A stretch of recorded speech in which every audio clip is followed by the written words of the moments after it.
Arestado ng autoridad sa Pagadian City ang isang Jordanian national na may ugnayan di umano sa mga sospek sa Sydney terrorist attack noong 2025. Ang news now mula kay Naphtali Velarde. Ang sospek ay 65 years old.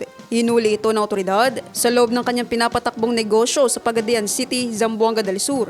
Inaresto naturang banyaga ng Bureau of Immigration at Philippine National Police dahil sa paglabag sa Philippine Immigration Act, partikular na ang pag-overstay at pagpapatakbo ng negosyo ng walang kaukulang visa o permit.